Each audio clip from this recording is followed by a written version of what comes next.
Magandang gabi sa inyong lahat. Ako nga pala sa Ate OJ.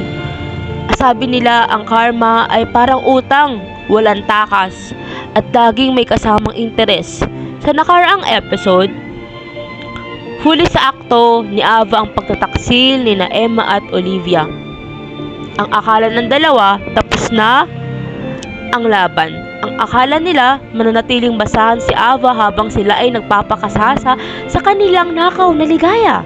Pero hindi nila alam, ang taong sinaktan mo ng gusto ay ang taong wala na rin takot na lumaban. Handa na ba kayong makita ang paniningil? Ito ang huling kabanata. Matapos ang mainit na konfrontasyon sa kusina, hindi nagpaapi si Ava, imbis na lumayas. Siya ang nagbukas ng pinto ng malapad.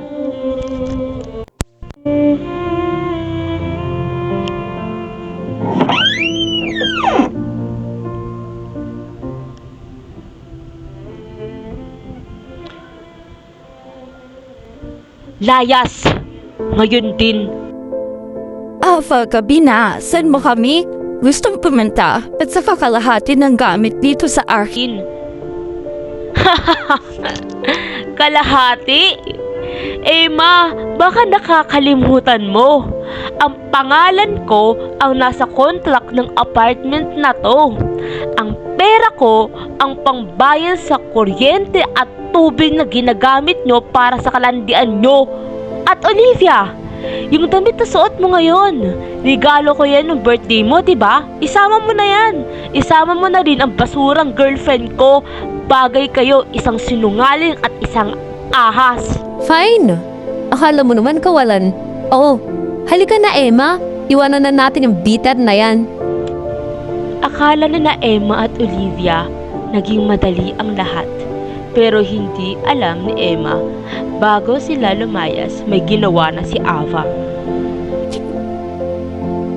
Olivia, napanood mo ba yung video? Yung post ni Ava sa TikTok, viral na tayo. Ano? Anong video? Yung recording nung gabing huli tayo, lahat ng sinabi mo, lahat ng pag-amin ko, nandun lahat. Pati yung mga screenshots na messages nyo nung wali akong hininga ni Ava ng advice. Olivia, tinanggal ako sa trabaho. Sabi na HR, hindi raw sila tumatanggap na taong may moral character issue. What? Pati ako?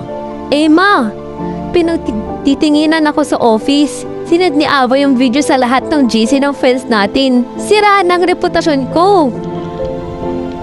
Isang hapon, nakita silang tatlo sa parking lot para sa huling gamit ni Emma. Pero ibang Ava ang tumambad sa kanila. Glowing, naka-makeup, at mukhang walang pinagdaanang pait. Ava, please, i-delete mo na yung video. Sira na ang buhay namin. Wala na kami matitirhan, wala na kami trabaho. Bakit ko i-delete? Diba sabi ni Olivia, the truth will set you free. Pinapalaya ko lang ang katotohanan, diba? Advice mo rin yun sa akin, Olivia, nung sinabi mong don't settle for less. Kaya heto, hindi na ako nagsisettle sa inyong dalawa. Napakasama mo, Ava. Akala ko ba kaibigan kita? Kaibigan? Olivia? Ang kaibigan hindi tinutuklaw ang partner ng BFF niya. Ang kaibigan hindi ginagamit ang sakit ng iba para lang makasulot. Ngayong magkasama na kayo, kamusta? Masaya pa? O baka naman gabi-gabi kayong hindi makatulog kasi alam nyo na kung nagawa nyo na yan sa akin. Kaya nyo na rin gawin yan sa isa't isa. Natigilan ng dalawa dahil alam nilang tama si Ava. Simula na nagsama sila, wala silang ibang ginawa kundi magduda sa isa't isa dahil pareho silang traidor. At doon nagtatapos ang kwento. Si Ava lumakad palayon ng taas noo, hindi dahil nakaganti siya, kundi dahil sa wakas, malinis na ang bahay niya mula sa mga taong walang halaga. Isang paalala lang para sa inyong lahat. Huwag niyo kailanman sasagadin ng pasensya ng taong tapat magmahal.